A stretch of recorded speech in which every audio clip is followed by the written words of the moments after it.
No. At work, I had a sofa dropped on my left middle finger.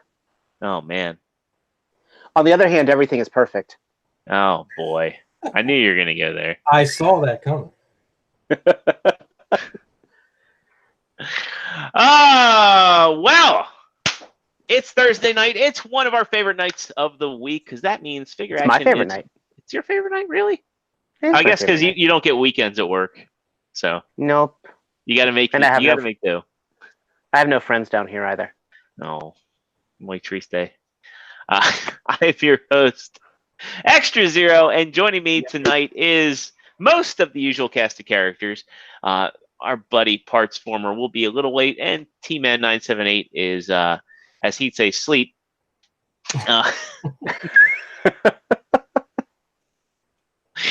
So, if he's not behind his cell phone, he has no energy. He might pop into the chat. Who knows? If he's in the chat, heckle him. You have my permission. So anyway, it's Thursday, one of our favorite nights of the week, because that means Figure Action is here live with you all wonderful, beautiful collectors. Breathtaking collectors, as Keanu might say. You're breathtaking, Zero. Oh, no, you're breathtaking, Joe. And if you're watching us here live God tonight, damn it! I guess I'm just Dave, Jack. you're breathtaking. And where is he? Cardboard cutout, Dave. You're breathtaking. Really? He gets the toss. So if you're watching us here live on YouTube, make sure you pop into that live chat where you can be part of the show. As always, we love interacting with our audience. And if you like what we're doing, make sure you hit that like button, make sure you hit that subscribe button, and make sure you hit that notification bell so you can see when we put out additional content. It's been a minute since we last did a B-side, but prior to the show, we were actually talking about doing one regarding E3. So stay tuned because we might have something coming up in the near future. Lord knows if I have time to do what's happening with Transformers live videos with our boy Deluxe, I have time to do a B-side. So as I said, joining me tonight is the most of the Figure Action cast, Sans Parts Former, who will come in late. T-Man is... Oh, he's not asleep. He says, secretly, we hate the audience. What? What? This is Bizarro T-Man, I the wouldn't audience. say it's a secret. I mean, we openly admit that we hate the audience, don't we? No. That's not true. No. We love our audience. Both of you. 3 of you. So if he has time to be in the chat, he has time to be on the show. I imagine he's like wearing a CPAP machine and it's like Darth Vader in the meditation chamber. Yeah. It's going to be like one of those Oh, episodes God. where I can't talk again, isn't it? Anyway, he'd be more like Bane. And just breathe heavily the entire time. No one cared who I was until I did the chill reviews. I was born in the chill. Raised in it. And by the time I saw Optibotimus, I didn't give a shit. That's most of us. That is most of us. If you want to watch a formulaic reviewer, Figure Action Podcast highly endorses MGO316. Hopefully, he'll give T-Man a good deal on that Bagman on that Despotron. Hopefully. So, speaking of good deals, we'll start off with Dave. One, how are you doing, and what did you get this week? I'm doing quite well. Work's been treating me well. As far as acquisitions go, it was a little on the thin side, but it was still pretty cool. Because once again, my favorite people at my favorite GameStop, please, everyone in Raleigh, North Carolina, buy it off Capitol Boulevard by Trailwick Avenue. Those guys will treat you right, and please fill out your surveys. They once again slid into my DMs and told me that they had gotten a Figma Widowmaker in. Oh, and you got that at GameStop. And not at crazy deals, and I mean, not at a crazy, $85 figure. They gave me a good. They got a good price on these. Okay. And after handling this, I have no regrets now of putting my Hasbro Overwatches for sale, because after handling Anna And then handling Widowmaker, I know that when Hasbro does their Widowmaker, it would just let me down. So this is the only action figure I bought today. But earlier this day, I made a pilgrimage down to South Carolina and bought about $325 worth of fireworks. Oh, that was close. Were you singing Katy Perry Firework at any point in the day? No, but I made sure I kept on appreciating that I have all 10 fingers right now.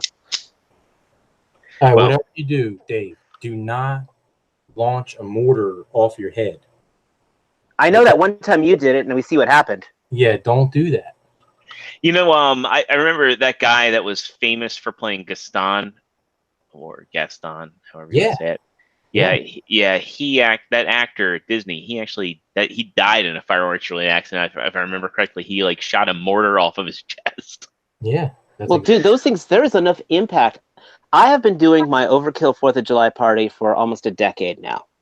And yes, it keeps escalating, but I have gotten pretty good with fireworks. I do wear earplugs.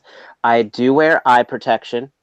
So I do not get cinders in the face and things like that. I do take proper safety precautions, and we have a lot of fun. Like I did buy a ton of good mortars, and I bought a lot of extra fuse wire, because what we like to do is we'll take 3 mortars and braid fuse wire, so I light one fuse, and they all 3 launch at once. All right. So So- everyone download that audio clip when he comes on after this party, and he looks like Christopher Walken at the end of Batman Returns. We can play that audio clip. There's a Well, great. let's see that. 5th of July is a Thursday, so 4th of July is a Wednesday, so you'll be able to see the results. There's a great clip on YouTube with it's something. It's like bootleg fireworks. If you guys seen it, it's from the Baltimore area, and just like if you get a moment, YouTube bootleg fireworks, and it's amazing. My favorite YouTube firework video is, I think it was in San Francisco, where thanks to an electronics error, all their fireworks launched at once. Oh, there's one that's even better than that. It's in China, and a whole fireworks factory just like goes up. Well, okay, that's cool and that's scary, because somebody standing died. in the front going, nothing to see here. Nothing to see here. Please disperse. I mean- understood that. That's a Naked Gun reference. I understood that. Naked Gun. Chinese fire drill. Which one is this? And then of course we got T-Man in the chat. He says, "I'm at work." That's true. Fire Marshal Bill. Fire Marshal Bill references. Oh, yeah. All Let me tell you something. Let me tell you something. That's a character that should have got his own movie. And now that like Jim Carrey is like aging, I think he could play the character even better. Well, In Living Color never did movies based on a character like Saturday Night Live, which was trying to milk out forever. So, right. Did any of those movies actually succeed, though? Like the Yes, in all movies. Wayne's World. Yeah. Wayne's World, yeah. Yeah, and Roxbury was I think pretty well received. I think the only one that was really like I guess they did hit like a lot of duds. Like The Ladies' Man was kind of a dud. Pat. Yeah, it's Pat was a dud. No, They made a Pat movie? oh my god, Yeah. yeah. You watch the Pat movie. Oh, what? Watch Did not know the that. Pat movie. Yeah, it's And then go watch Mystery Men and realize Joe Sweeney is actually talented. I was saying like the it's Pat. It's like it's tasteless. It would offend a lot of people today, but goddamn, is it funny? Like the opening scene when he's like, "I need to get some feminine napkins," and he just wanted floral pattern napkins. Oh yeah. Before I get myself in Joe, trouble, how you doing? yeah, well, that's my question. I'm doing great. My haul this week is actually going to be brought to you by Mezco, because I got the Mezco Ghostbusters 4-pack. Da-da-da-da-da-da. One of them here. Da-da-da-da-da-da. He looks like someone that ain't afraid of no ghost. I haven't really pushed the articulation much on these yet, but they're Ghostbusters, so it's not like they're going to get into crazy extreme poses. They're So Unlike that Gomez thing that's coming out. Dear God, that looks amazing. none Yeah. of them come with cigarettes, do they? No, I was disappointed that there was no cigarette. Because You I know, want to be able to prop a little cigarette, especially in this guy right here, Ray. yeah. I actually I went to an art gallery once where literally a Ghostbusters display, and I bought my first piece of art ever, like my first painted piece of art. Like, wasn't a print, and it was Lewis Tully. You know, the yes, have some. But there was an oil painting of Ray Stantz with the cigarette falling out of his mouth, and I just didn't bid on it fast enough. It was $140, and That yeah, iconic movie scene right there. Yeah. Iconic. It was like a 24 by 36 oil painting, and it was beautifully done. And I won it. I went up to the curator, and I had like, because this art show is like I mean, of course, if you're gonna have a Ghostbusters art gallery, it's not gonna be at the Metropolitan or anything like that. It was in a tattoo parlor, and like they had free National Bohemian beer. If you've ever been to the Baltimore area, you probably know what it is. It's basically PBR by any other name, but it's big in Baltimore.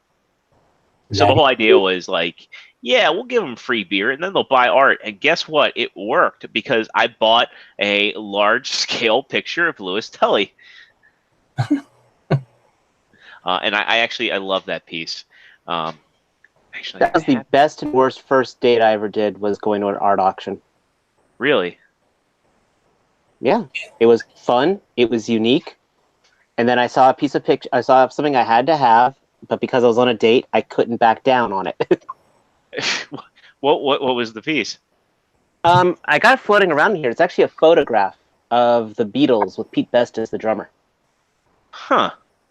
Completely, it's music geek related. So she And like it's one of called my your favorite- she like called your She bluff on never it? called me back.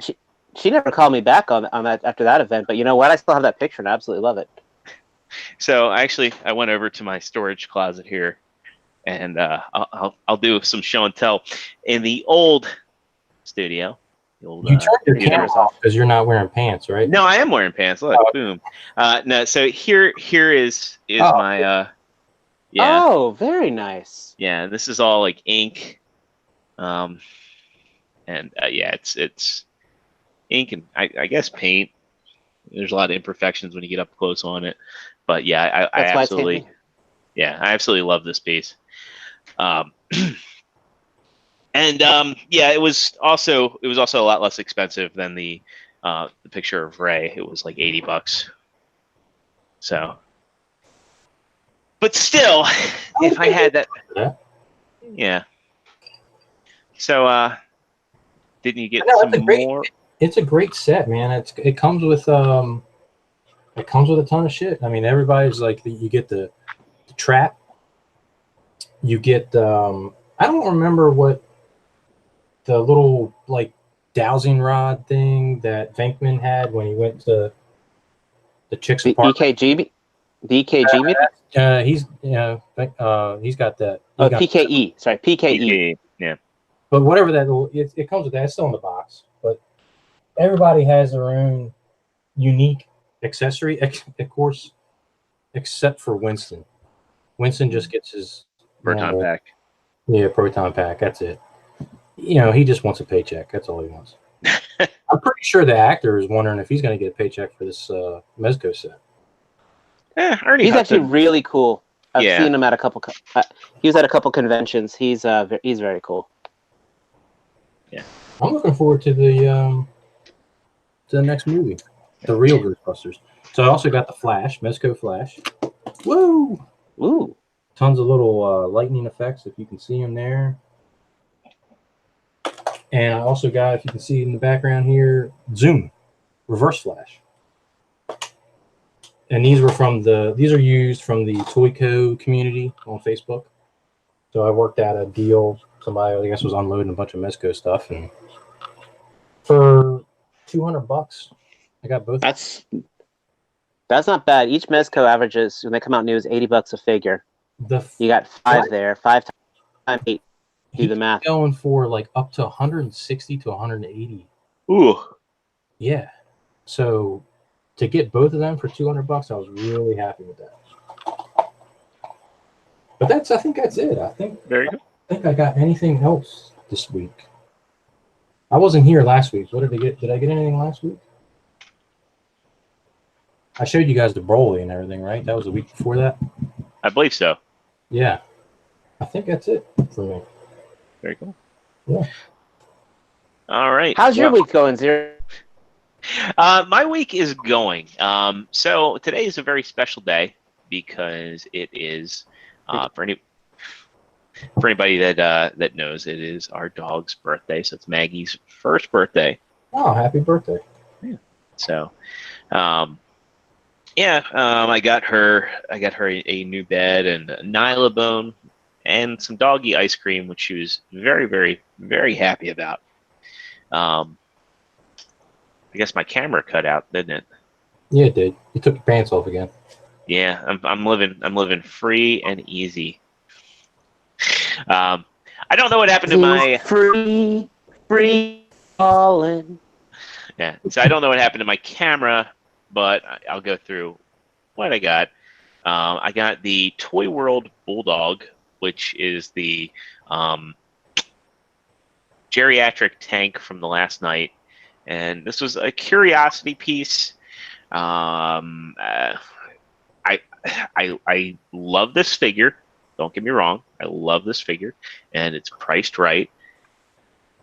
It doesn't have any weapons, but it does have a lot of accessories. It has like different faces and hats and battle masks that you can pop onto it. The transformation's awesome, but it's hard for me to classify what this figure actually is. It's about MP car sized, and so it's weird because it's got die-cast, but it could fit in either with Studio Series or the MPM line. It's kind of like your choice. That said, this thing, and I really wish my camera was working, it has some of the most beautiful paint I've ever seen on a third-party figure, and it's durable. And the transformation is, I wouldn't say intuitive, but it's not frustrating. And I think this is a really well done figure. Also, I got the NECA. I needed the NECA Krang,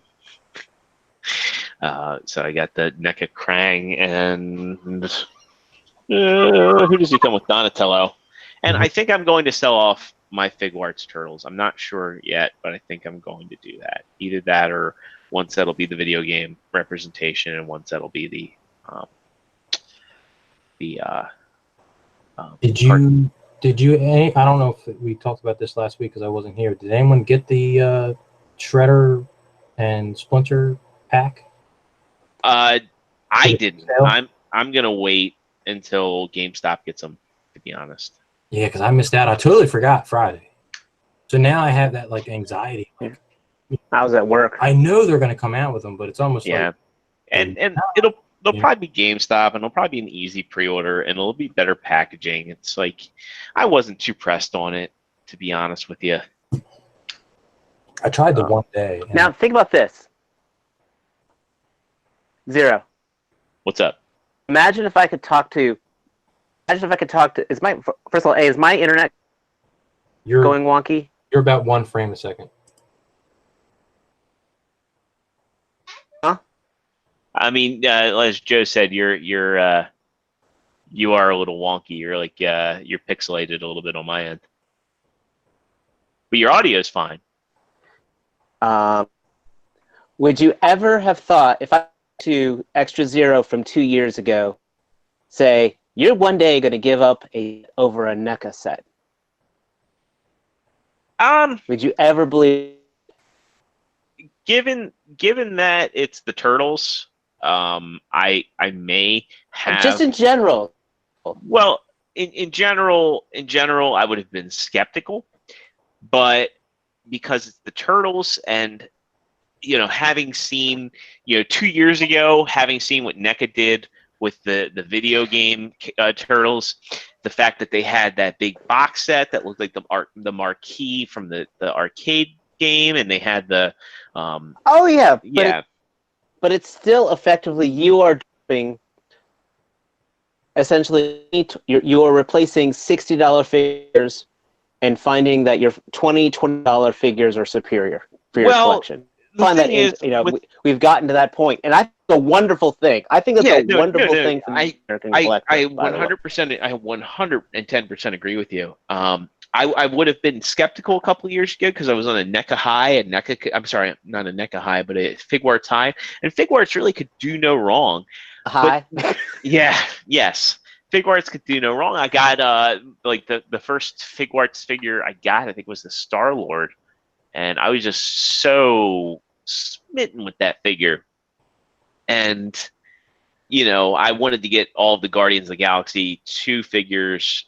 I got the SH Figuarts Star-Lord from like a deal at Barnes and Noble, and that got me hooked on them.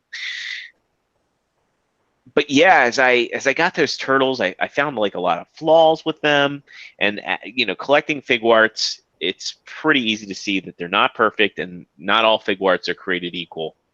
And that's one thing that NECA has going for them is whether it's more so for the movie stuff, but they get the details and the like the movie Turtles.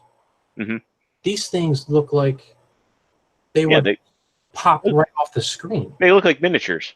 Yeah, it's absolutely amazing what they do with a figure this size. I will say, I went to Target this week, and they had restocked the NECA section, and I was like very happy about that. And then when I saw that they had restocked the Turtle sets, I was even more ecstatic. Because last time they had Turtles, it was just the ones that I already got from the trade from Winston, and I was like, "Damn it, where's the rest of them?" I picked up the Godzilla, and I did a good look at it, and outside of the face sculpt being a little bit inferior, if I got that and didn't get the Monster Arts version, I probably would have been like, this is a good representation of Godzilla. I've heard good things about it. Like having the Monster Arts version in hand, like the way that the head works, it's just fantastic. So, is that NECA hasn't gone for the Kiru.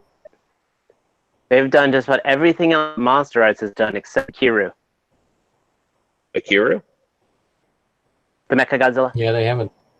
Godzilla. Oh, yeah. Technically, with that Mecha Godzilla's name is Kiru. I'm not that much of an aficionado to know. I am novice Godzilla fan. I will admit that. I'm more of a fan of the designs, and I'd say casual fan.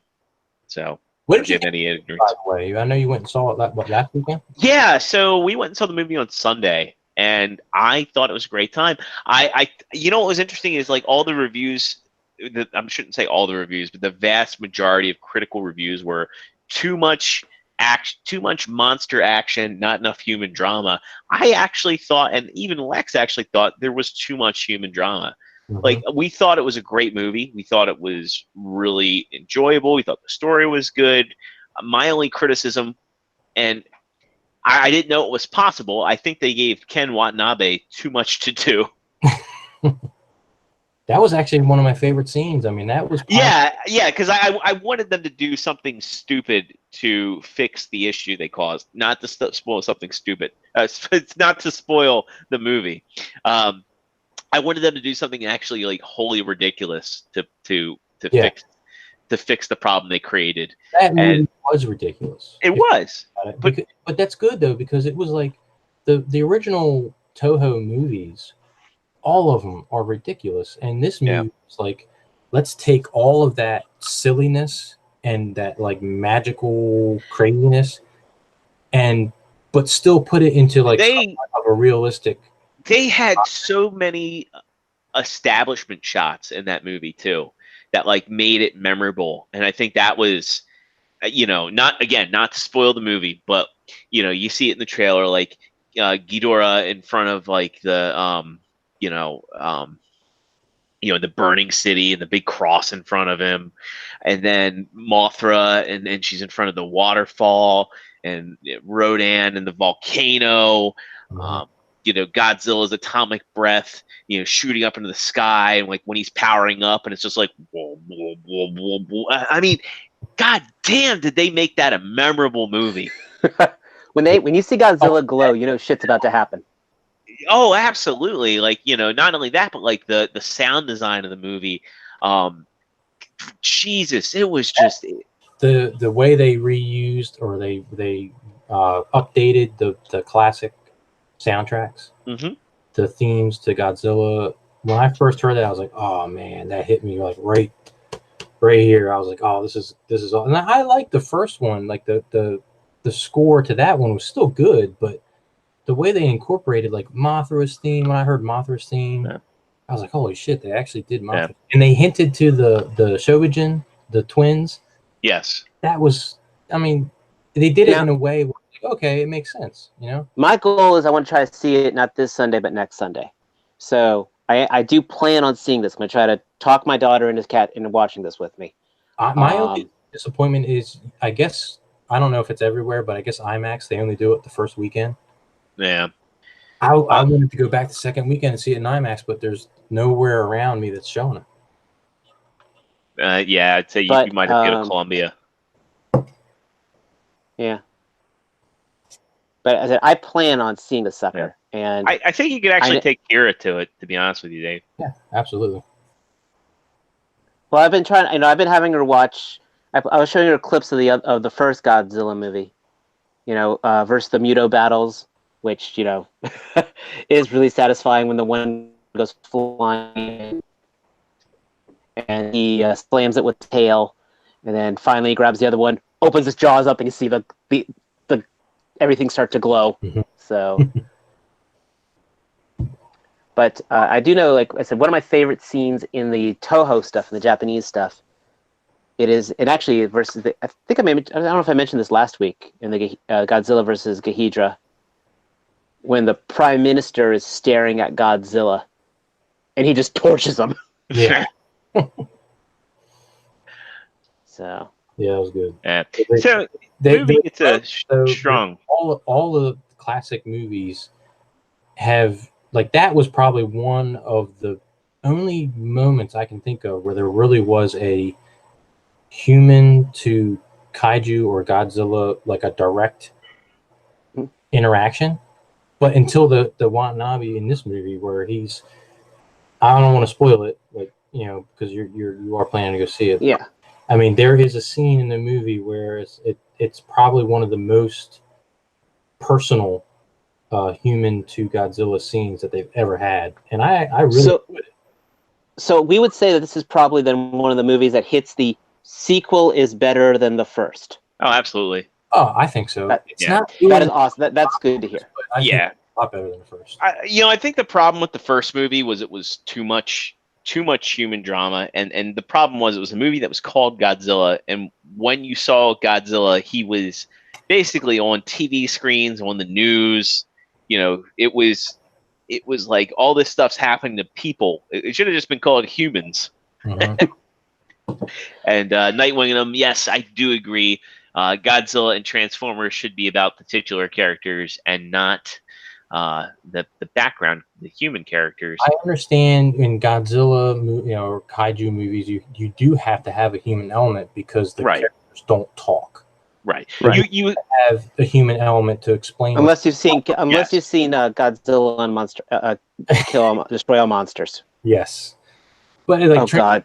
Yeah, he's absolutely right. Transformers, you could do a movie, and I would love to do the movie. I've been saying forever. I want a movie that's based on Cybertron, and there couldn't be a whole human in the entire movie, and I would enjoy that. The great part about the Bumblebee movie is it showed you that you could do that, and I think it was kind of there to gauge audience reaction to, hey, would you want to see this? And I think, yes, the vast majority of people want to see a movie where robots are slaughtering one another. Yeah. And just think, you don't have to pay Mark Wahlberg. No, you don't.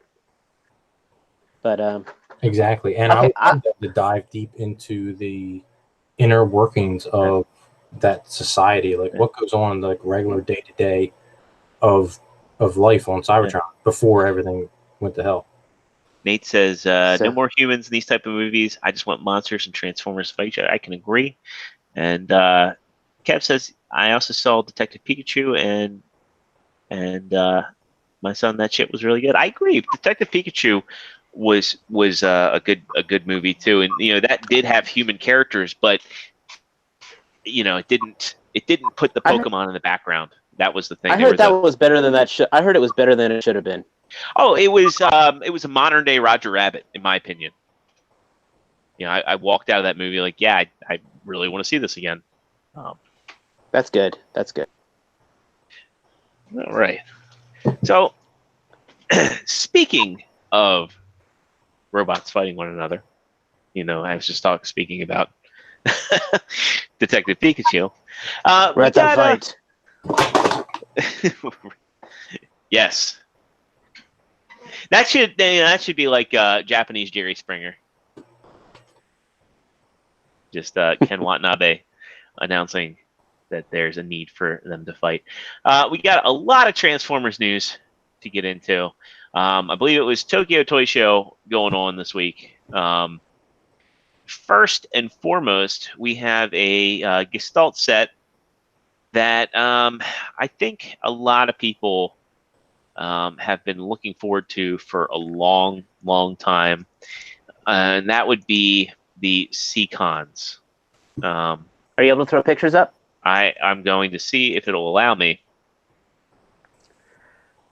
I'm mixed on this, to be honest. So let's see if this will let me do it.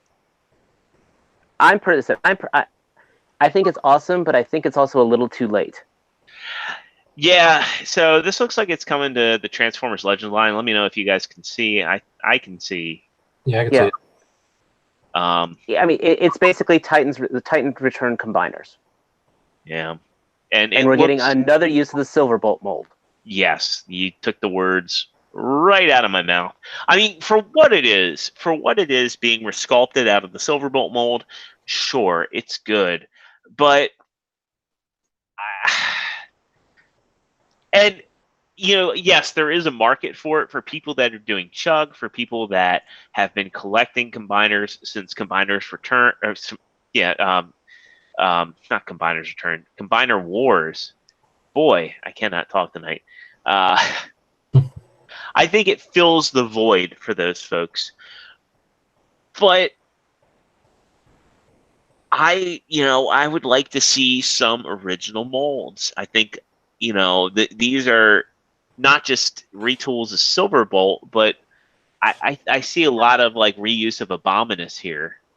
Oh yeah. Well, when I first got all of Abominus, I was seeing the potential the retools for it. Yeah. And I'm glad, but I wish it came out with Abominus. Yes. I mean, the other thing too is with the Silverbolt mold, it came out in late 2014. It has been that long. Yeah. Yeah, I mean, it's by the time this thing's released, that'll be a retool of a 5-year-old mold. So it's is enough with that? I'm inclined to say yes. I'm with you. I mean, because it's going to be a box set, or it's going to be one of those like those. It's going to be it's going to be a Pulse exclusive.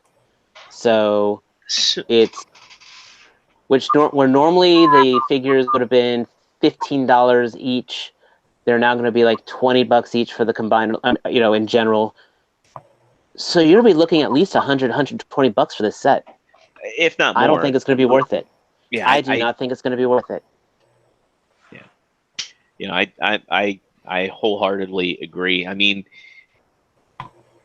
I think what and this crossed my mind the other day, and now that I'm thinking about it, I think it's a good idea. I thought to myself, there's a bit of, and I don't want to beat a dead horse. I think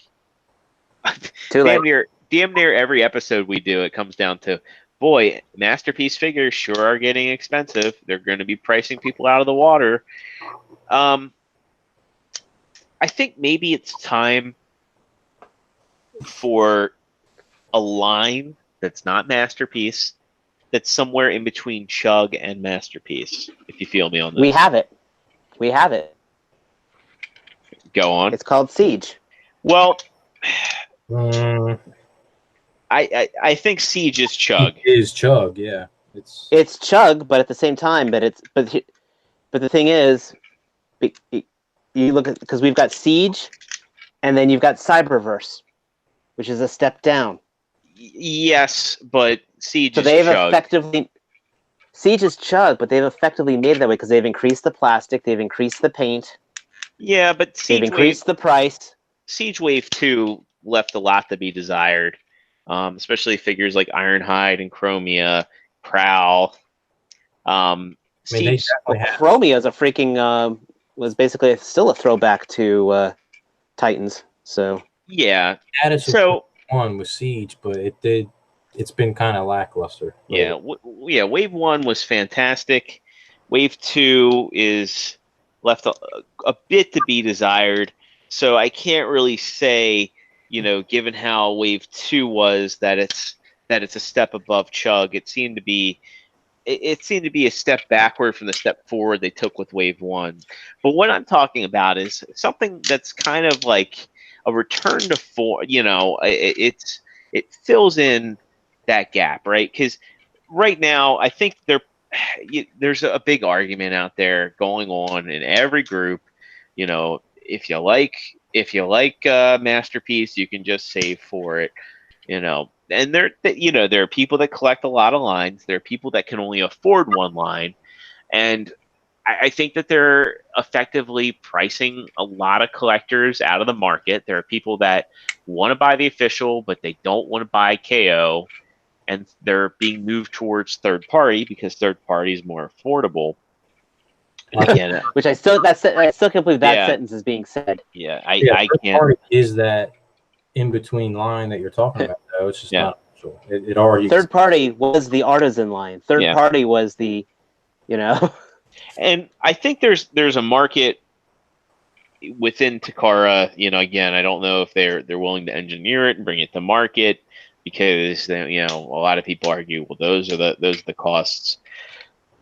I don't want to get in the semantics of it, but I think that there's a market for $70 figures that are that are substantial, that aren't like pushing boundaries with accessories. But that could aren't- they offer, for example, Hound without all the accessories, as it is, for a lower price point? I'd argue they could. A lot of people would argue that they can't, and there's that whole R&D costs. And I'm a big fan of video games, and the relevance to that is, I know a lot of people have always said that folks in the who produce for Japanese arts tend to take modest salaries. So I'm curious, really, what the R&D costs are. I'm curious whether or not there's that old saying, your perception's your reality, and I've seen enough evidence that Takara losing the Pokemon license has really caused them to say, let's make money where we can get it. Oh, I agree. They're pinching us until we say ouch. Right. As long as we're willing to pay it, they're willing to charge it. That's Yeah. Well, isn't that way back when? With certain I don't want to get into too much, but remember with certain inside deals on the third party market. Oh, absolutely. Yeah, and they existed up until recently. That when I used to have some of my sellers, I was getting figures for upwards of sometimes $60 below the retail price. And it wasn't like the particular third party companies were losing money because they No. were still selling them at cost. the wholesalers jacked up the price because they're like, hey, people are buying them that price. Mm-hmm. It was the perceived reality. It was the Right. perceived value. Anybody that wants any insight on this, I highly recommend the sit down Saturday that Bobby Skullface did with Hung to Go. That's exactly what I was referencing. Yeah. That's exactly what I was referencing. Hung was I know his real name. He's a guy that I did business with many a time. He's very, very reputable, and he speaks the truth. And even though third party is a different beast from retail, I think that there are a lot of parallels within big business and small business and practices. So, cost to develop, cost to produce. I really think Takara should get rid of their licenses for vehicles because, okay, you're going with the Toon aesthetic now. You do not need vehicle licenses. There's no reason the new Bumblebee should have a VW license. And I'm pretty certain, I'm like 99.95% certain that there will not be a VW logo on that new Bumblebee outside of the packaging. Yeah, I wonder how much money that costs. I mean, probably a good bit. I mean, and if you don't have to do it with the vehicle They license, tried that. It was called alternators. It was called they did. Biotech. They did. But the vehicle was the star of the figure. It was you have a great representation of a modern vehicle, opening doors, opening hood and engine. And an ugly ass looking robot. Yeah, the gimmick of the tires rotating in unison. They're not all the robots were ugly. I think that there are some that were actually really, really nice. Hound looked good. Hound looked good. Jazz looked good. Or the Jeep mold looked good. The Mazda RX-8 looked good. I like the Mustang mold. I thought that Mustang. Yeah, Grimlock and Wheeljack were pretty neat. And the Subaru looked fine. Yeah, I even thought the Skids was kind of cool. What was he? Was that a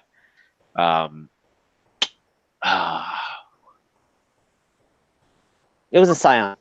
No, it wasn't a Scion. It was oh crap! It was a Scion XB. Yeah, it was an XB. You're absolutely right. You do realize, and I am slightly hijacking because since I did get my TFCon tickets, as did I.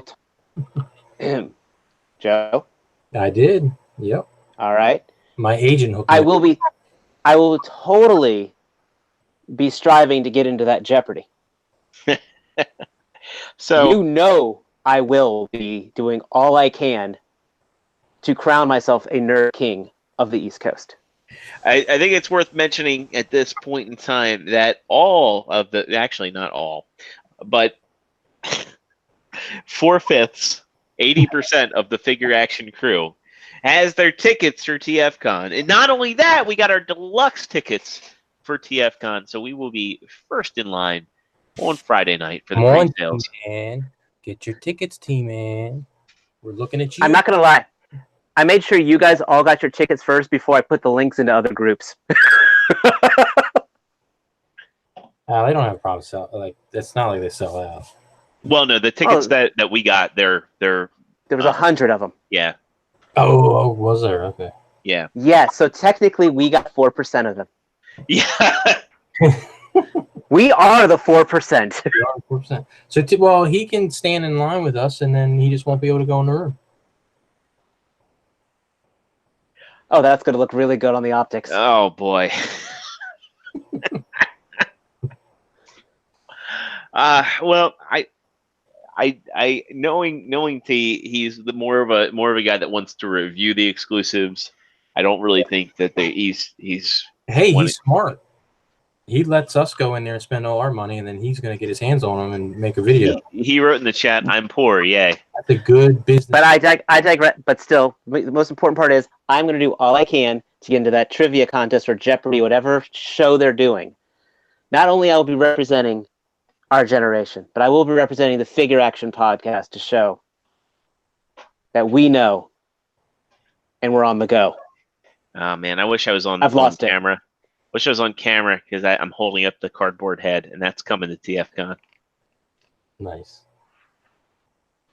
You'll be in the crowd.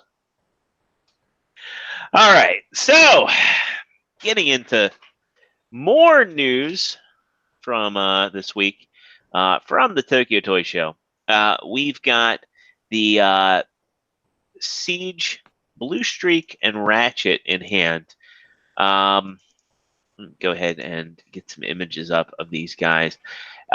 This comes from the AllSpark website, and they're exactly what you would expect. I don't think anybody was really...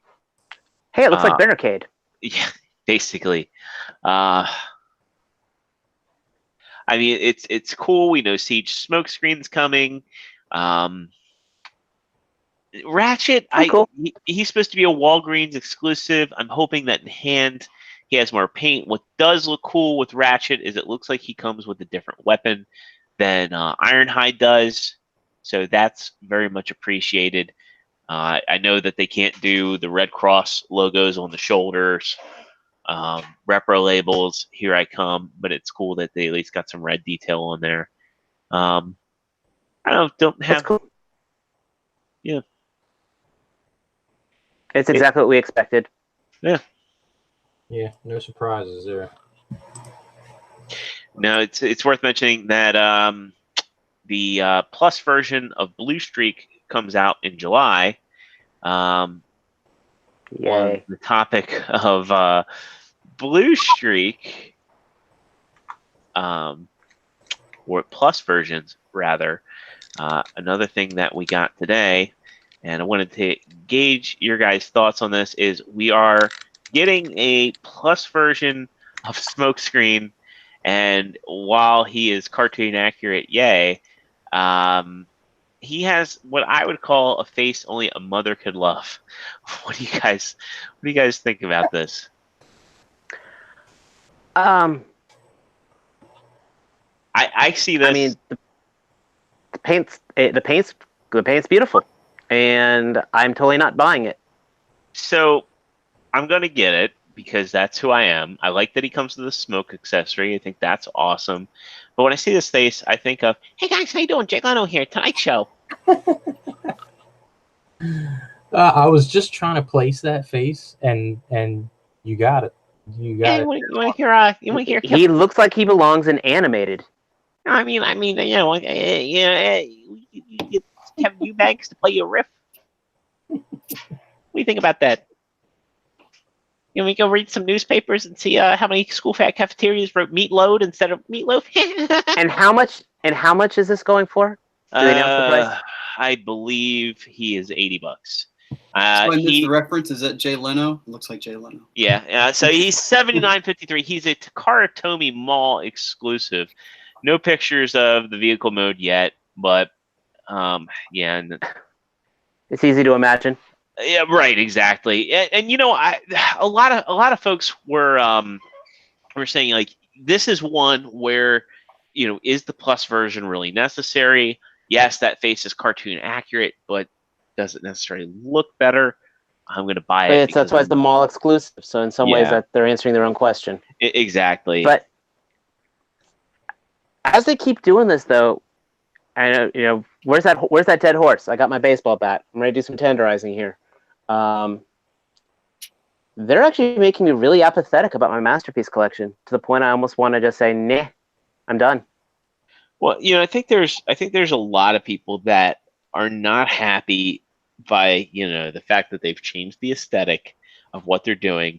And I think, you know, a lower cost line could be the answer to that. When you shift gears and you go into a price range that rivals Hot Toys and 3A, that's not what the majority of the audience was going for. And I feel a lot of people in the community keep saying, well, that's what Japan wants. Is it, though? You know, is Japan the mass market for Masterpiece? I think there is significantly more people with money that are buying these outside of Japan. Yeah, I mean, every time I see like I know that the population is dense, but for crying out loud, all of Japan's fandom can fit in LA. And I really want to talk to. I had a friend that was just there, not Joe KW, but my friend Alex was there, and I want to ask, like, hey, when you went to boutique shops, did you see like a plethora of Transformers Masterpiece sitting around? Because every time I see, someone going around shopping in Japan, there's figures that are scarce here, and they're just sitting on the shelf there. So I'm really curious if a lot of this is just kind of like fuckery on the international market. Yeah. And again, back to beating the dead horse territory, but sometimes I feel the need to be a provocateur. Did anyone ask how Partsformer was doing and what he No, got? he was late. Nobody gives a fuck. Matt, how are you doing and what did you get? I don't give a fuck. I'm great. Long day, but I'm here now. Was it long and hard? No, it was flaccid. It was long but flaccid. So I guess it could be used as rope. Oh, you're pushing it. No, that was the problem. It didn't work. Woo. Woo. No, I'm here though. Real quick, just you just what I gotta got. cram it in and hope it pulls the evanescence and and wakes it up inside. Can't wake up. Can't wake up. Let me see. I got my Gogeta Super SH Figure Arts Dragon Ball Super Gogeta. Gogeta. Play the soundtrack when you open it. And my SH Figure Arts Broly, because you can't have one without the other. It's funny. I had them on pre-order with BBTS because that's where I shop, regardless of what T-Man might think of it. And I switched over to Toy Dojo because they had them in stock, and I, quite frankly, was sick and fucking tired of waiting. T just wrote in the chat, bitch-ass hater. I got to bring the chat up, actually. I forgot. So he didn't write that. Toy Dojo had them in stock, so I ordered it from them, got 3 days shipping on it, and that was Friday. I got them in the house on Friday, last Friday. Big Bad tweeted today that they just got, today or last night, I can't remember, but they just got them in stock. So there's your lag time from BBTS to basically everywhere else in the civilized world. It's terrible. And then Amazon, I got the last that they're offering so far in the series, the Final Fantasy Ultimata Archive Volume 3, which I've got a full collection of the Final Fantasy tomes. That's this one collects 10, 11, 12, 13, and 14. So hopefully they continue on with 15 and then maybe the sequel games. But they're pretty cool. Lots of breakdowns of enemies and character descriptions and art from the games. Quotes and maps. Lots of good stuff for Final Fantasy fans.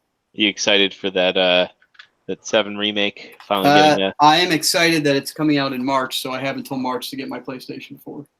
It's coming out on Xbox as well. Is it? So, okay, so that's a good question. When they released the trailer initially, like 1,000 years ago, they said it was going to be Xbox and PS4, but now there's no mention of Xbox whatsoever. So, did that go away, or is it a timed exclusive? It's a timed exclusive. Okay. Because I also know it's episodic, so... Yeah. Or you can just buy a PlayStation 4 and play with the rest of us. Yeah, I was probably going to break down and get one anyway. I'm going to wait and see what the holiday prices are on it. Because I know they had the $200 PS4 with Spider-Man last holiday, right? Yeah. So maybe if they have something the equivalent, I might jump on it. And Spider-Man's only $20 right now, too. Yeah. But they said that the first episode of Final Fantasy VII-R was going to go approximately to the end of Midgar. And it's 2 Blu-ray discs. Yeah. 2 Blu-ray discs to the end of Midgar, which equates to about 10% of the, maybe not even 10% of the game. So I'm they're really curious as to where they're going with this. It looks awesome. Like the play mechanics. They're getting the fandom by the short and curlies on this one. I would agree with you, except this isn't like a cash-in. This is a full revitalization from the ground up. It's not like they just slapped new graphics on the same game. They built the whole fucking thing from the ground up. So they're doing a lot of extra. They're expanding a lot of world building. It's going to have a lot more to it than the original game. Yeah. That's why. And the real question is going to be, so when they do these episode releases, is each episode going to be a full $60 retail price? Yeah. Search your feelings and tell me what you think the answer is going to be. Mr. Suit in his office is saying, yeah, it's going to be $60, but the optimism in me is saying, hey, a $40 episode or something like that, maybe. Well, the pre-order went up for a full $60. So I would be all right if it was like you got the initial buy-in episode for $60, and then each additional episode is DLC for maybe 20 to 30. Maybe that would be the way to go. It's kind of like they did with Destiny. Except people will play this. Yeah, Destiny 1 people played. It's not going to. I played them both until the raid. The Destiny 2 raid is a friendship ender. I never played Destiny 2. Actually, maybe I did. I don't know. Can't remember. You probably never played the raid though. No, I never did the raid. Yeah. You do And the he's raid. right. In the original game, the Midgar, up until the Midgar escape, was a pretty. He says that the Midgar scene was a full game to me, and it's not totally inaccurate. I mean, that was a nice little tight story on itself, part of the bigger whole. But I don't know. Like you said, the pricing on the rest and how many episodes is it going to be? They can't possibly be one of 4, is it? Because that doesn't seem like the right pacing for the rest of the game. All I know is we're going to have the video game equivalent of the Red Wedding, where people who knows what's going to happen versus people who don't. I'm totally excited, and they kept all the character designs that we've seen so far true to form, and look just like I would have hoped they would. Honestly, a lot of it'll be fresh for me because it was so long ago. I don't remember shit like all you do. Like with all the We'll trivia. be seeing so many more Vince Valentines at cosplayers again. Yeah, there'll be an explosion. I'm also I'm a big video game soundtrack guy, like I think T is. I'm also really excited to get the soundtrack for it. Oh man, I have a off-air great story about meeting Uematsu. Oh, nice. Your in-laws were there though. Oh, okay. Magfest. Oh yeah. Yeah. Yeah, he came up and greeted every single fan. Yeah, I got to get to one of those. We got a room for 2020 if you're interested. Okay. So Have you seen that? I posted this on my Facebook. Have you seen that art of that Amano did of David Bowie? Yes, I did see that. I've been in love with his art since I don't know when. It looks like it fits right in, doesn't it? David Bowie could be in Final Fantasy 16. Yes. I've been a huge fan of the Final Fantasies. Like, I know they're kind of all over the place, and that's really a series that the creators use and Square uses to experiment on things and to change the formula up.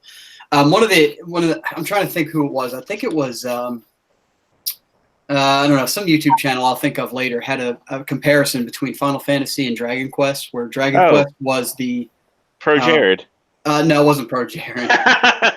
It was I'll look it up when I'm not talking. But right now, so Dragon Quest is a great example of a game series that found its formula and then stuck to it through every single if it ain't game. broke. If it ain't broke, don't fix it. Right. And then the fans that come back to that series know what to expect and look forward to that. And they're not looking for mind-bending innovation every game. They're looking for the same comforting gameplay that they've known to love. Well, Final Fantasy is the polar opposite. What's that? I think the newest Dragon Quest was a different style game, though. Well, I can say I've never actually played one. I'm just going by other people's words. The remake is going to be it's not going to be turn-based. Like, how are they working that into the combat? So in Final Fantasy VII-R, the combat is going to be at first it's going to be like a button mashing attack kind of thing, and you're going to build up your active time battle gauge. Once your gauge builds up by landing hits, you'll be able to activate the normal menu that you're used to. That'll freeze time, and then you'll be able to do an attack or use materia or something. It's the same. So it's kind of like going Xenogears versus. I guess. What game was that? Like the first Xenogears. I can't say I've ever actually played that. Nah, it's not like the first Xenogears. It's more like Final Fantasy. It's more like Final Fantasy 15. Extra credit. That's what it's. Extra credit. Was the Sticking to Your Guns was the name of the video on Extra Credit's YouTube page. Good. That's a good YouTube channel for anybody that likes video games. Good behind the scenes stuff. But Final Fantasy is like the epitome of let's change the formula up every other game or so and see what sticks. where it's not always really successful. So you could get the home run in a game, or you could get the, get drop the Final ball. Fantasy VIII. Oh, Final Fantasy VIII is criminally underrated. And I that's exactly what I was going to say. I actually dislike Final Fantasy IX a little bit more. That one never stuck. There was anything wrong with it per se, but it never stuck with me. But 7 and 8 are where it's at, and I actually love 10. I might actually be in the 10 I minority love. too, because 10-2, I actually liked 10-2 as well. I bet I know why. Well, dress spheres are a thing. And 15, I want to play through 15 again because I kind of like that boiled down story. I wish it was a little bit more expansive, actually, just to contradict myself in the same sentence. But the way they've got it, I did enjoy that game. It was like real world. It was end of the world stakes, but then boiled down to your little band of bros on the road. The I road was cool trip. with that. Yeah, I like that. I remember when I first booted that game up and Stand By Me started playing, and I was like, what the hell am I playing? See, and then I couldn't put it down. Shit like that resonates with me, man. Yeah. I love that. That was something that really struck a chord with me. When they use music like that, just kind of out of the blue. Another game that did that was BioShock Infinite, when the Barbershop Quartet came in singing "God Only Knows." Oh, for me, it was when you heard everybody wants to rule the war. Rule the world. God, I can't talk tonight. Yes, through the rips, through the tears. Yeah. Yes, that was amazing. So good. And the game's supposed to be set in 1920 or 1930. Yeah. And it was Oh just my God, this that was epitome of everything. Yeah, I a forgot what about the that. fuck moment, and that is one of my favorite games. It's criminal that I haven't yeah. played it more than once, but I BioShock Infinite? Yes. yes, God, that is. and the first one. Yeah, that. I played them all. I played all three. I have not played the second, so I need to go back. I would kindly go back and play that.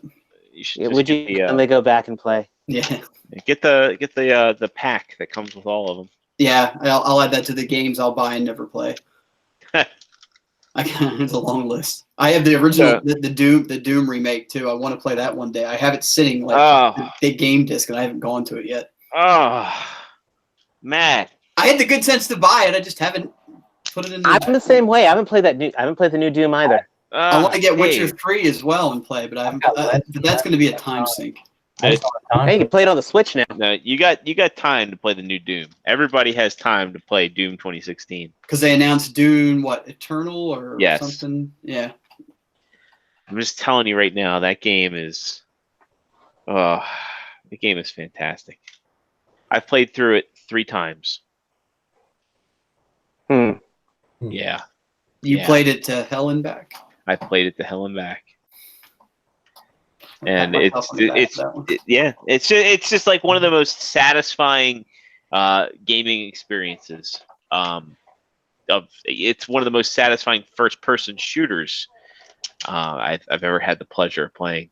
In fact, extra credit talks about that game as well, that it fits in the category of a game series that this went back to its roots and didn't try to reinvent anything. And it's like, hey, you guys want a Doom game, we're going to fucking give you a Doom game. Like, this is what you wanted. It's funny because it doesn't reinvent anything, but it's very satirical at the same time. Which is fine. It doesn't have to take itself too seriously, you know? Well, yeah, and that's kind of the irony, right? Is because when the first Doom came out, it was like super serious, and it was like this gritty game, and you're going to hell, and all this stuff's taboo, and we've got this whole story you can read into, and it's satire in the sense that modern gamers, we just want a good game. We don't care about a story, and so. Throughout the course of the game, characters are monologuing, and the Doomslayer's just like, shut the fuck. He doesn't talk, but he's like bashing monitors and shutting people up, and that's like one of the great things about the game. I vaguely remember the beginning. Doesn't it say, it starts to give you like a Yeah, and he punches the monitor. He punches the monitor, and he's like, Yeah. fuck this, I'm not going to do that. Sportimus says that he knows that I still play Pokemon Go every day. Sportimus, you are actually exactly right. I got 4 other guys at work that play it. So, yes, we do play it at work. We have a gym right outside our work that on breaks we can go out and raid. So, jokes on me. I still say someone needs to find that McDonald's that he's working at or wherever and dust off John Romita and say, we got the technology. Can you make us the Daikatana we were supposed to have? John Romero. John Romero, whatever. John Romita is the artist of John, Spider-Man. that's what I was. That's what I Yeah. was like. But he draws things. But what else we got on the? Anything else Yeah. cool on this weekend news? Well, I was going to ask if Matt got anything of note this week. I just went through it.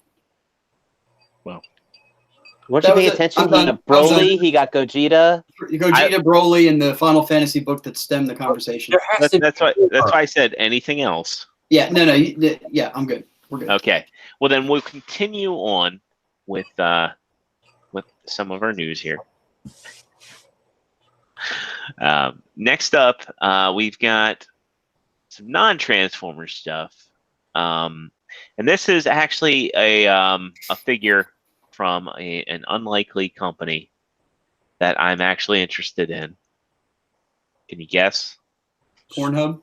Arm Collectibles. That's right. So I'm actually a pretty big fan of the Gears of War franchise.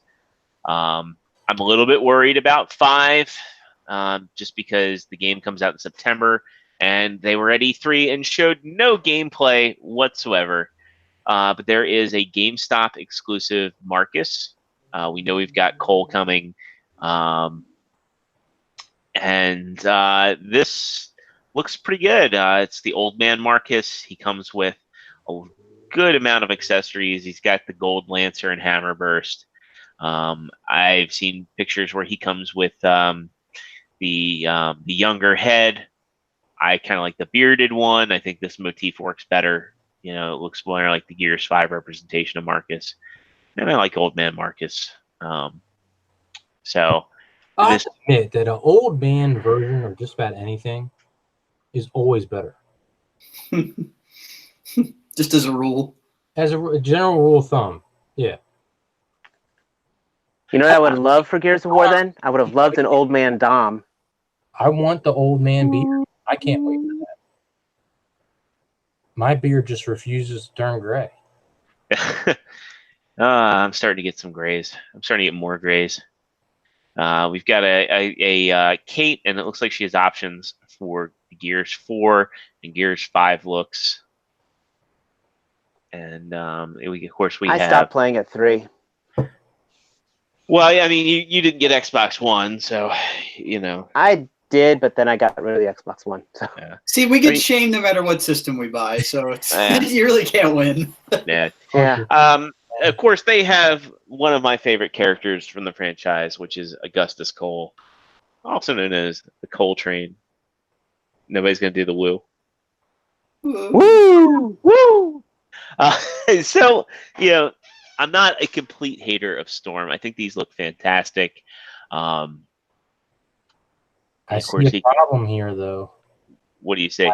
I think you're going to order these, and somebody at Storm is going to know that this is destined for, extra zero, and we're just going to take a big old steaming Well, right in this box. All the shit that he's given us, and then it's Either that, no. They're just gonna pack. They're gonna open up the box and they're just gonna find a dildo and say, "Suck this." then I'll pack it back up and I'll send it to Seaman to review. Now, I He will can- say, he if can they give- do some of the older Gears figures and gives me a General Ram, that would be freaking amazing. Well, I mean, it looks like they are with Cole. It looks like they are through options. I mean, here, this Marcus that comes with a hammer burst, and that the Nasher shotgun. This is more of the traditional colors.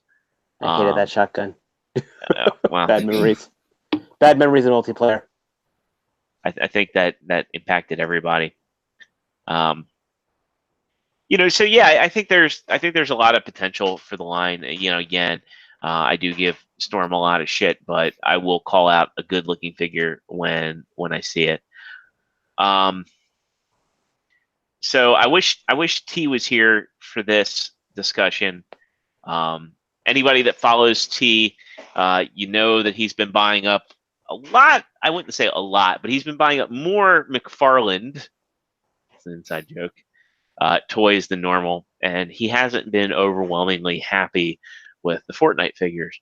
And teasing our articulation junkie, Joe. I know you just got that Saitama. Yep, That's a McFarlane figure. it is. A full price one, right?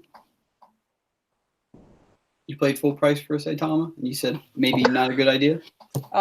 Yeah. I paid $20 from Amazon, and I think it's selling for like 22, something like that at the GameStops.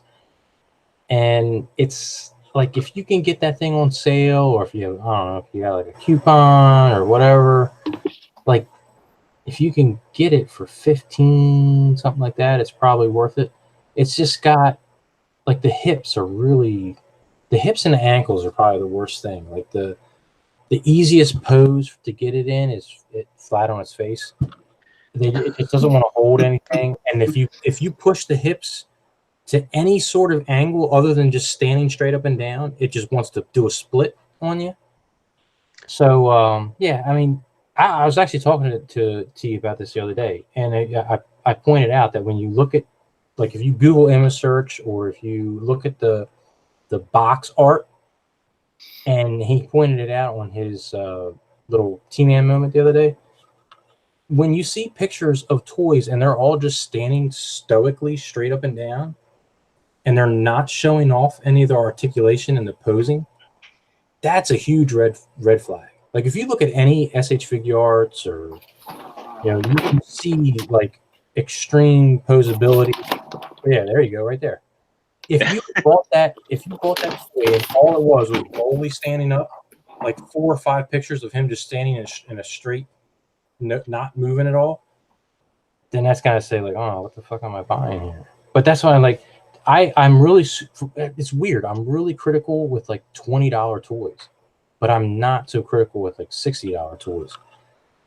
But it's just not, for me, it's just not worth $20 for what you're getting.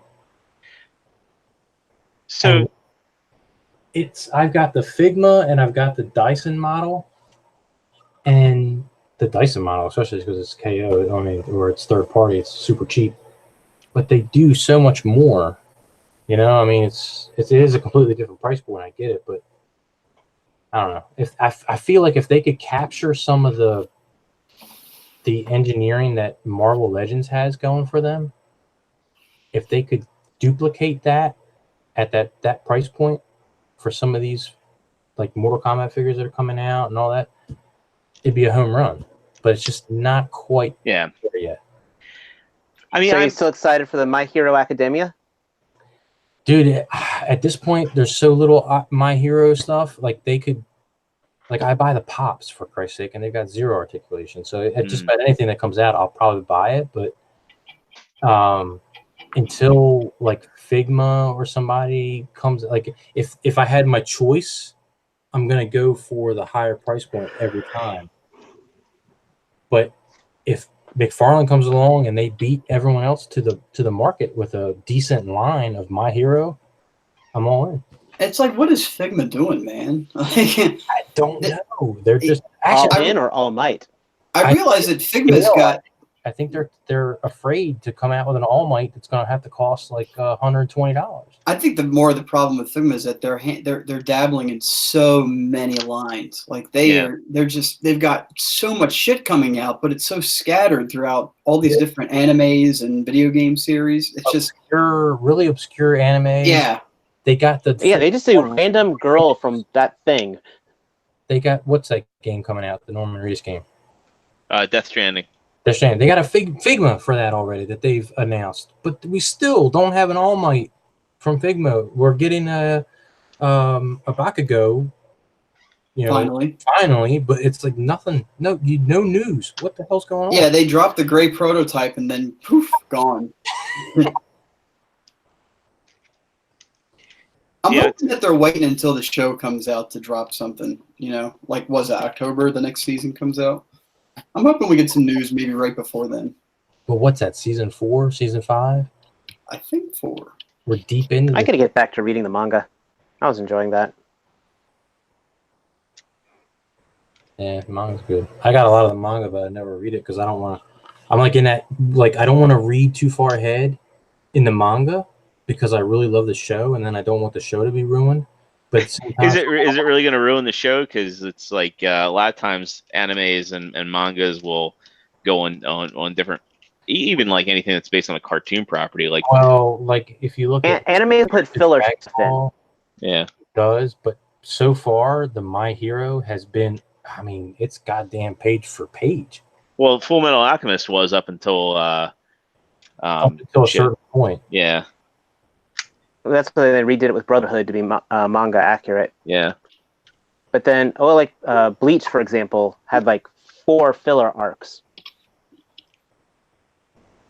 I never did finish Bleach. Dang. Did you finish Tide Pod? Bum, bum, ba-dum. What's next on the docket? Well, that was the discussion that we had is how important is articulation for you? Like, you have a line like Mortal Kombat. I've been making fun of McFarlane since freaking whenever. They announced new technology of adding 3 joints. I mean, I have one of their Halo figures. That's the only McFarlane figure I own. And thank you, Joe. I don't know if, articulation is very important to me. I mean, that's one of the reasons why I don't have a lot of Marvel Selects. I've got a couple, but that's one of the reasons why I don't collect a lot of them. Because those things they have next to nothing in articulation. Beautiful detail, but almost no articulation. So it doesn't make any sense to me why some companies feel the need to reinvent the wheel too. Because obviously Marvel's got a lot of decent $20 articulation down. So why don't you see more emulation from DC and McFarlane using this tried and true? I realize folks want to break new ground, but not go backwards. You know. I had some insight once from just that one time. Yes, just that one time. Darius, who actually does work for Hasbro, he mentioned that there are there's designers, they have their own designs, and part of it is they don't want to tread on one another. Because I asked the question once, like, well, hey, how come with like Transformers, right? You have things like the flip out hands. There's huge gaps when you have flip out hands when you could easily just put hands on a ball joint and have them flip out that way, or put hands on a slider and the slider is on on a mushroom peg, and then you could have it enclosed in plastic. And he just said that there are designers that they like to have like their signatures, whether it's right or wrong. That's just how they prefer to design things. And it's like one of those things, like, I understood it, but at the same time it's like, yeah, but why would you still design it that way? And I guess we're not designers, we're not creating the stuff, so we don't really and I get wanting to put your stamp on something, but what I don't get is like most companies, even Marvel, don't realize that there are females that can do this and double, they Right. bend all the way. And why is that still a thing? Like, I'm looking at Mercy over here, and she can only do 90 degrees. And anybody pick up any Marvel Legend except Proxima Midnight. Actually, they gave the Quantum Suit Black Widow double elbows, and you're able to name those because they stand out of all the others. And and Rescue's going to have double elbows. Oh yeah, that's right. So there's 3 of the 680 Marvel Legends. I'm looking at 200 of them right now. Yeah. But then again, they can't give double elbows to a Jedi figure either. I'm looking at a Kylo Ren here that's got single jointed elbows. Yet I'm looking at a Stormtrooper that has double. It's odd too. I was thinking about that when you were talking about articulation and that being like the top thing for people, or at least for T. And I would have to agree. I'm also big on articulation. For whatever reason, I give Black Series a big old pass in that, just because 90% of them are all standing in that A pose, not doing much. The Jedi aside, of course, but And even then, most of the time, they're not doing much. Yeah. For me, it's for the photography. I need the articulation for the photography. Yeah, I'm looking for. I look for good things. I look for unique poses.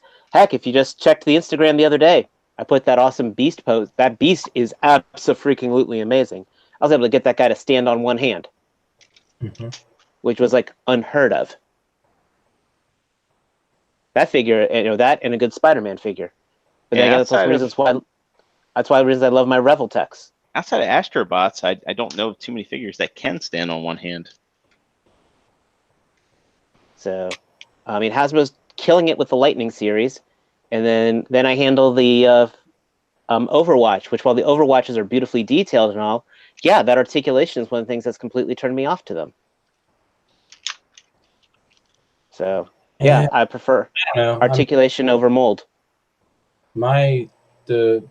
The Overwatch Pharaoh Mercy pack that I got. Pharaoh.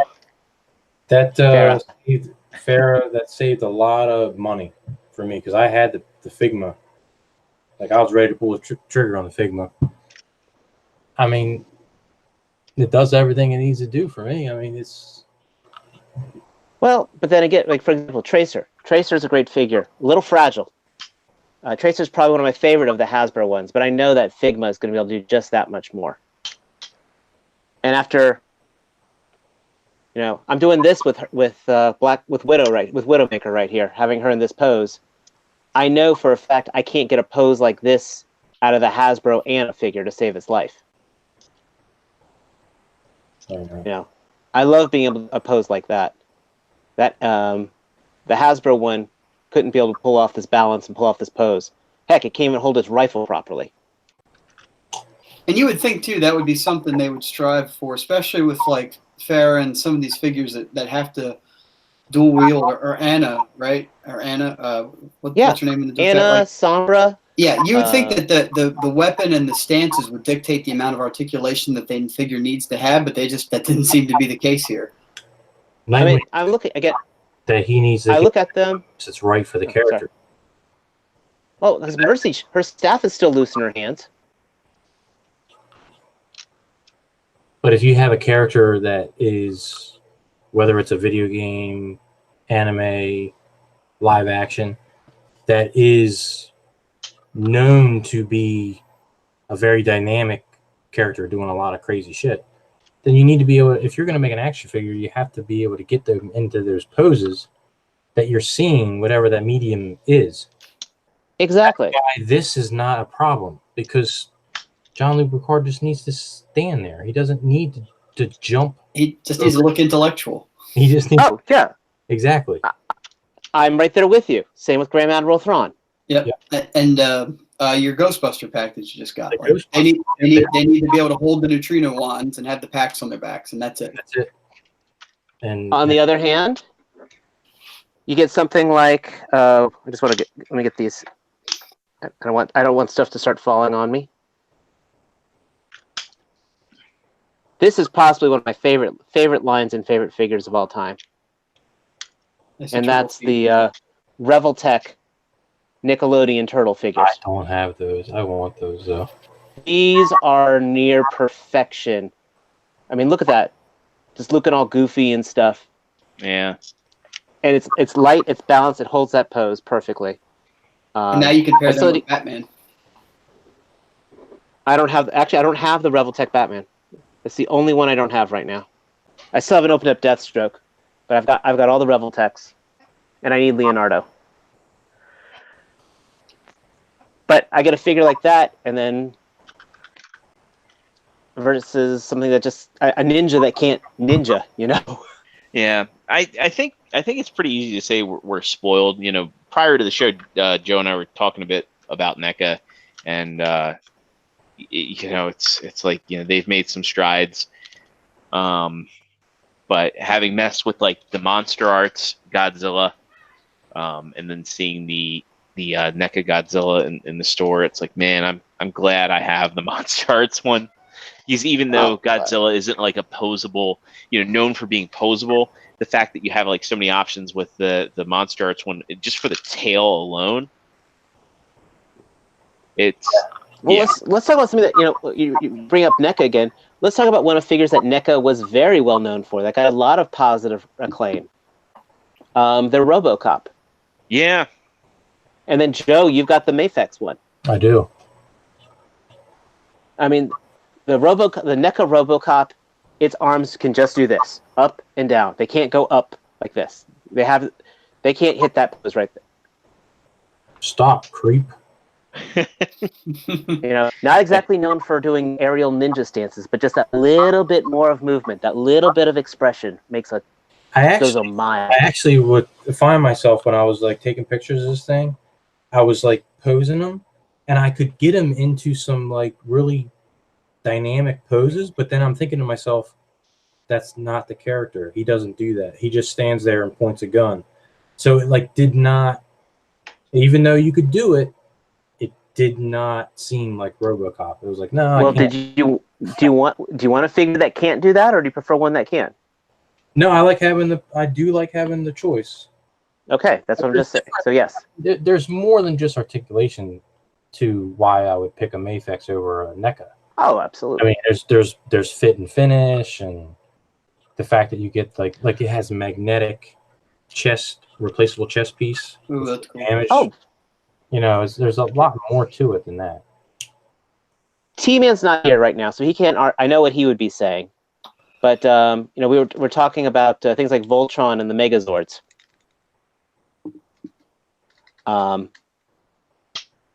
Years ago, Bandai had a line that was called Super Robot Chogokin, which is like a smaller version of their Chogokin figures. And they came out with three Megazords, but I only own two of them. But they couldn't separate. They can't separate. They're not. But what they can do is pose. A lot of people would say that would be a deal breaker, but for me, I like the articulation. Versus, I do have the Super Chogokin Megazord, which really doesn't have much dynamic poses. I still actually have more fun with the smaller one of the two, even though it can't combine. That's what she said. I hate you. And they're doing that again with their full action series, but it's going to be more to the scale of the Soul of Chogokin. Yeah, I mean, I love the SRC line. And they actually made a Gal Geiger, and they made a whole bunch of Mazingers and Ghetto Robos, but they couldn't separate and things like that. Well, the Mazingers, the arms could pop off, but... And that could be very well a reason why someone would go for like the model kit instead of like the SOC Voltron. I mean, they're two totally different animals, but at the end of the day, if you want your Voltron on the shelf doing like this epic backflip, then you're going to get something like that. We didn't put it in the notes, but there is the that new Voltron coming out. I forget which company's making it, but it's that stylized yet heavily like Beastmaster or something like that. Yeah, and that looks well. There is also a stylized combining one coming out as well, if I recall. But yeah, that one, I actually would really like that one if I could afford it. Yeah, if I had a place for it. Colored rendering I wouldn't put up and the price, man, it's a good looking. It's a good looking robot if you're just into anything that's like in that line. I'm not a big Voltron fan, but I appreciate the giant robots and mechas. Yeah, and it's got those big stabilizing feet too, which are really nice. On a Soul of Chogokin Voltron, because I'm not that invested in the source material, but for something like that, man, that's got me thinking. Yeah. Kevin says it's the Beast Kingdom. Thank you. Yeah. I mean, I think that thing looks interesting. It'd definitely be for me. It'd be a piece that I'd want to see in person first. But I think that there's definitely a market. I mean, there's a lot of us out there that we don't need to be taking our Voltrons apart. I mean, personally, I'm of the group that I love knowing something can, regardless of whether I will. Like I love, I don't transform MP36 a lot, but I love knowing that he does transform. And honestly, like if they make something that's on par with the Soul Chogokin Voltron in terms of size and build, the stylization is definitely different. But I think that there's a big market for it. Someone just wants to put, Voltron and dynamic pose on the shelf. They don't want to worry about the connector joints possibly wearing down. They don't want to have to worry about putting it together. They just want to say, I take this out of the box. I give him his accessories. I give him the blazing sword and shield. Yeah, exactly. Or it would just look good on a Voltron shelf in general. I mean, come on, you have how many Optimus Primes Right. in your possession? Quite a damn few. Yeah, I'd say in the ballpark of 50. And that And you also also have brings the up model, and you have the model kit that doesn't transform. Yeah, I got to build that.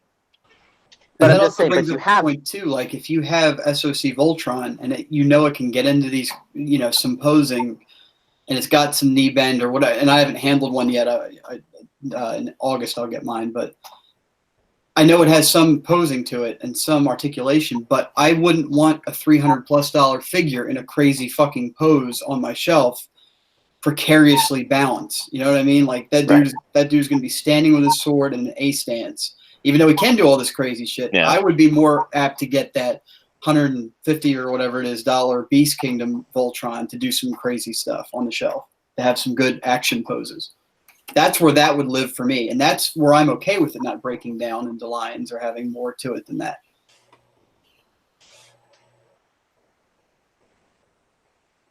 Huh. as I said, I can see a place for that on my shelf. Yeah. I Absolutely. totally can. I just have to find. I'm just waiting for reviews. I want to make sure the quality control is good, and we'll be good to go. Yeah, I wholeheartedly agree. I mean, definitely the Voltron collecting scene is an interesting one. There are a lot of people now that are kind of upset over the cost of SOC, and I think if you eliminate the combination aspect and just have a decent looking product, I think that there's merit to it. I mean, look at like 3A right now, right? They are putting out. I personally think that the Bumblebee movie stuff looks to be on par with what Flames Toys is doing. I own the 3A Doom Marine. I'm not into Doll Life, but that 3A Doom Marine is like, or Doom Slayer, I should say, is just one of the most fantastic pieces I own. And the 3A Bumblebee fills a void. It's too big to be Masterpiece, but it's the only actual movie design Bumblebee you can get, since all the other movie design Bumblebees, including the Masterpiece, are based off of like concept art and not the actual movie design. Right. So, I think there's definitely a market out there for collectors who want pieces like this. They don't have to be heavily engineered, but they just have to be a good and posable representation of the character that they want to have. Exactly. I mean, But then again, you got that Toy World Prime that makes that 3A Prime look like it doesn't make it look Yeah. It's like, why would you even buy that? And word on the street is Toy World is also doing their own Bumblebee. I mean, maybe the articulation is going to be a little bit better on the 3A, but I wouldn't say it's going to be that much different. And then, as far as the sculpt goes, the freaking Toy World one looks like it's 1-for-1 or right on par with the sculpt of the 3A. So next time I meet up with you guys, I'll have to bring Bulldog with me, and just so you guys can see the paint that's on that thing. And Is that Toy World?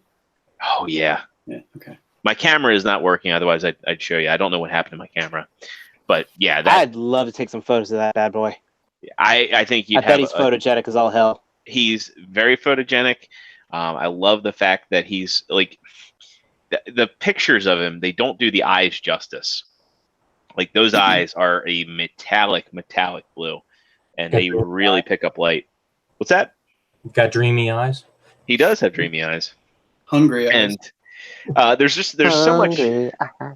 so much contrast. Like in pictures I've seen floating around on boards, he just kind of like looks like this drab green, and in hand there's like gunmetal, there's like copper, there's rust colors. There's just so much weathering and dry brushing, and it's all just very well done. Tampos on there, and there's weathered tampos at that. It's all very worn looking, but it's cohesive. It's everything that I think Siege Battle Damage aspires that it could be. So I can't say enough good about the toy. My only criticism comes from the fact that I don't know whether it's classified as Studio Series or MPM. It's just kind of in the middle. Fair enough. How big does he stand next to Hot Rod? Well, I don't have a Hot Rod. an MPM scale hot rod, but I will tell you he's the same height as the MPM Bumblebee, which I think is about right. But I mean, again, it's a character that was on screen for all but 15 seconds, and I'm like, oh boy, I got a representation of him. Hey, if Hasbro will charge you $150 to throw in that one piece that one guy did for 2 seconds, you're just fine. Yep. Pretty much. I think you're absolutely correct. And on that note, I think we should go ahead and wrap things up. Oh, we can't wrap things up yet. There's No? one topic that we didn't hit. Maybe we can hit real quick. All right. Well, let's hit it. Masterpiece Hound. Oh, yeah. The head job. Yeah. So some people, some eagle-eyed viewers out there noticed that there's a pretty noticeable gap on Masterpiece Hound's neck. It doesn't look like it actually clips into the upper torso. Put it this way, the prototypes does not have the neck sitting flush with the hood. So there is definitely a gap in the posing for what we've seen. I'm firmly believing that was just an error on the person that posed it. Definitely. There you go. There are other pictures that show the head. He also looks like Dustin from Stranger Things. Well, yes. There's no arguing that. What color is the plastic? Not the green, but the actual neck piece. Is it a white piece of plastic? It's whatever shade his face is. Yeah, whatever. Yeah. And this Okay. looks like a hand painted prototype. I could take a gum wrapper and wedge it in there, and it will look fine. I get what they're doing. They're making it so the hood doesn't have any breakups. The hood is one solid piece, so the head doesn't extend out from underneath. So I get that. Again, I think the armature is just not flush with the body, with the rest of it. I think this. I'm going on record right now as saying this is a non-issue. I agree. It is a non-issue. If you think that this is ruining your action figure experience of a millimeter gap in there, I'm sorry. I think that the only thing is the armature going to lock into place? I think hopefully it does. I mean, again, I'm going to get this regardless. I love how this cleans up from the back. Yep. I love how there's zero kibble to be seen on the legs. Especially for a Hound with all that extra carbon inside steering wheel and whatnot.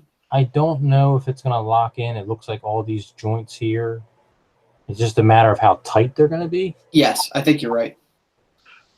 But I would say actually they probably would have been better served if they made these joints a little loose, and maybe if they could have worked in some kind of magnet or something down here, so it just kind of like popped into place and stayed there, and then had the head on a ball joint.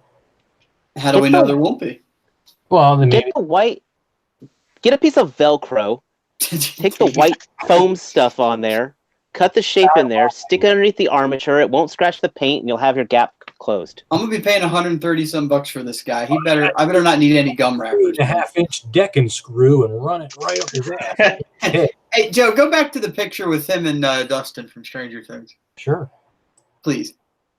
So I'm not calling attention to the actor. I'm calling attention to the robot. Someone pointed out, even more eagle-eyed, that there is what appears to be a translucent piece in his upper forehead that mimics the flashlight that he used underwater in one of the episodes. Huh. So people are wondering, is that on purpose? Is that a painting error? Or will there possibly be an LED? Well, I can tell you there probably is not going to be an LED based on what we're seeing with this, the engineering of this joint. Whoa, what's going on? Oh my god! This joint here, like the way there's a hinge there's a hinge there, and there's probably some sort of hinge here.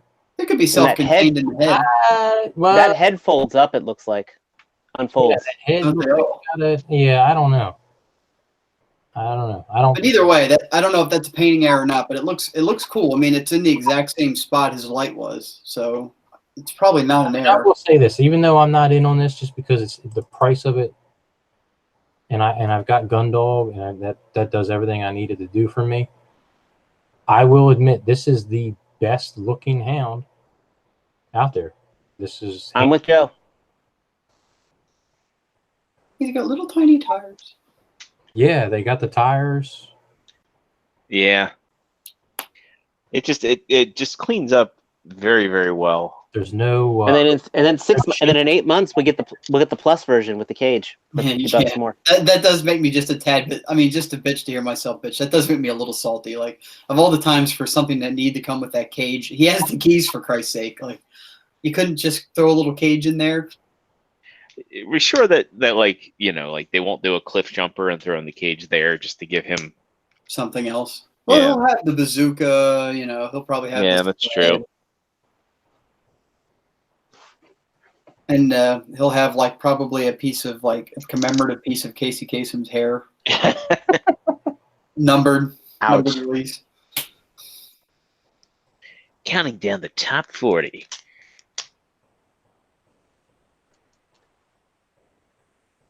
Yeah, I mean it's not a deal breaker for me. I really wish I knew what was in. I really wish more than ever I had a crystal ball to see like what Takara's game plan was. Just to see, you know. More than anything, I agree, because it's like I hate to. As I said, I'm hesitant to buy anything now, because Yeah. as soon as I buy it, here's your plus, here's your 2.0. That's why I'm Yeah. not going in on the And- Soundwave reissue, because I'm waiting for a plus. Yeah, and maybe that's their master plan. To be honest with you. So a Soundwave Plus. I mean, the legs will be white, right? And what else? What else can it do? It's just white legs. I mean, I can see it Yellow having eyes or red eyes? We have red eyes, yeah. Nice. You know, a sharper paint scheme. But yeah, no, I mean you're right, Matt. I mean, it's not going to do anything else. But at the same time, they, you know, actually, did you join at that time? We were talking about the plus version of Smokescreen. It's getting a new head. I got right at the tail end of that. Yeah, Blue Streak's coming out with the brand new with interchangeable faces, remolding. They'll have an uglier Decepticon symbol on it, like the Sunbow style. On Blue No. Streak? No No, Soundwave. for a Soundwave. Oh. Yeah. No, to be honest, I do like you know, the way the Sunbow insignias look. Just personal preference. So You're not allowed to have those. I am allowed to have those. Not according to the internet. Shh. Fuck the internet. Except our loyal listeners. and followers. Yeah. No, You no, beautiful figure action fans. Yeah. It's like a half baked. Fuck you. Fuck you. Fuck you. You're cool. You're cool. I can actually see them starting to do more and more retooling with the Plus line. There are certain figures, and I think Soundwave is among them. I would love just to see them, you know, like Soundwave is like one of those figures, like how can they improve on it? Honestly, if they were to tool in an ab crunch and re-engineer the hips, I think that they would have like a perfect figure on their hands. Personal opinion.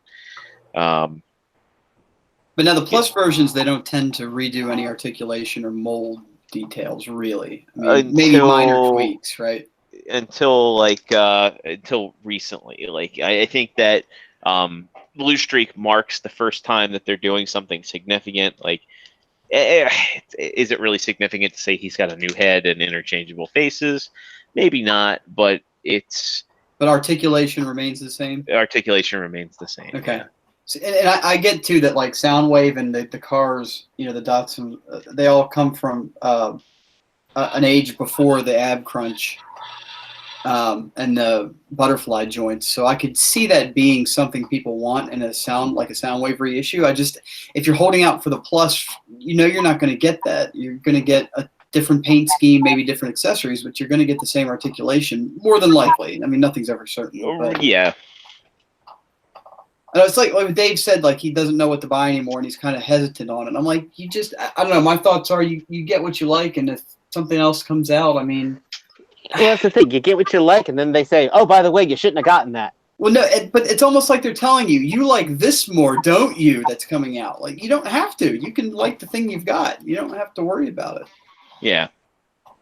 I mean, I feel almost shamed at my violet Shockwave because I don't have the deep purple. You take that Shockwave down and you hug it.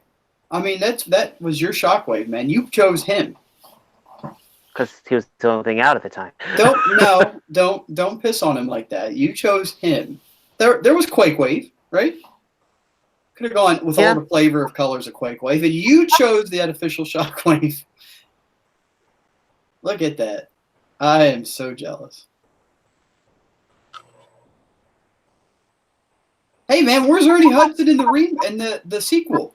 I don't know. What's going on there? I guess we'll have to see the movie and find out. No, I think they said everybody's coming back. Well, except Ernie, Sammy, Egon, but Harold Ramis. That's Ernie Weaver. Harold, yeah. Sam Raimi was. But because they announced Dan Aykroyd, Sigourney Weaver, and the other dude's name I shouldn't forget. Bill frickin' Murray. Bill frickin' Murray. They announced specifically those three, but they didn't say anything about Ernie Hudson. He's in contract negotiations. I hope so. Because what else is he doing? He just wants to get paid, damn it. He did Transformers Prime. I don't know that I knew that. Yeah, he was Agent Fowler. You know what? The one movie people forget Ernie Hudson was a star in? The Crow? Yes, I was actually going to say The Crow. I didn't forget. I've seen that. I didn't forget. You didn't forget. But I was saying, I was generalizing. Told you. Trivia master. All right, I'll give you that one. T-Man says he heard he was in it. So if T-Man heard it, then it's got to be true. I agree. It must be. T-Man also heard that McFarlane figures were great for articulation at one point. You might say he bought into it. Me, I've been holding out. I'm waiting for those Jazzwares because every picture I've seen of them look absolutely amazing. Because they're a perfect army building group. They will go great with my Marvel Legends. They will hold a pose, and God damn it, I'm getting G.I. Joe figures unofficially. Hey, did you guys see the 1,000 Toys? I know we're trying to wrap up, but the 1,000 Toys Devil May Cry stuff? Yeah, it looks good. Yeah. God, I wish I could afford that. Yeah, I mean those are pricey for 1/12 scale, but look at that Nero figure. I mean, it looks like something Mezco might do. Just, 1,000 Toys is also Sentinel, aren't they? I believe so. So that kind of tells you something right there. Yeah. Nightwing says that Ernie Hudson was in Congo. Who the hell was he in Congo? Is he in Congo? That's where you were the endangered species, if I remember correctly. Correct. Didn't Michael Crichton write that? Yes, he did. He's actually one of my favorite authors. Because I don't know the actor's name, but I know he wasn't the one that didn't want you to eat a sesame cake.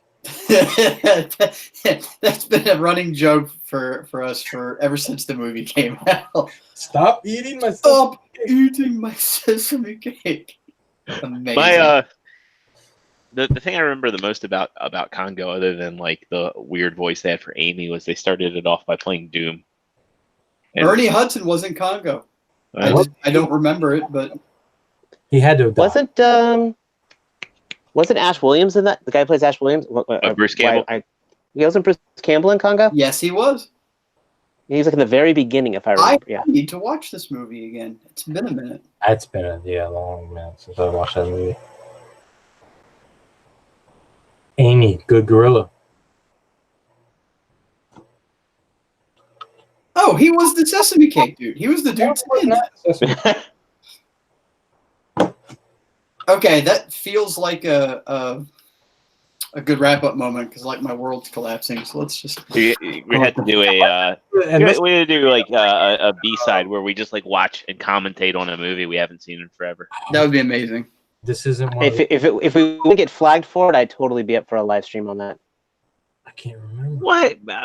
Deluxe? No, don't say that, Matt. He says, fuck Ernie Hudson. Oh, he's just trying. You don't fuck Ernie Hudson. Ernie Hudson fucks you. Fuck you. And he gets paid to do it. He was the guy. Hey, I feel stupid now. Like, hey, we don't remember who that character was, but we do like that character that said this line. We're gonna.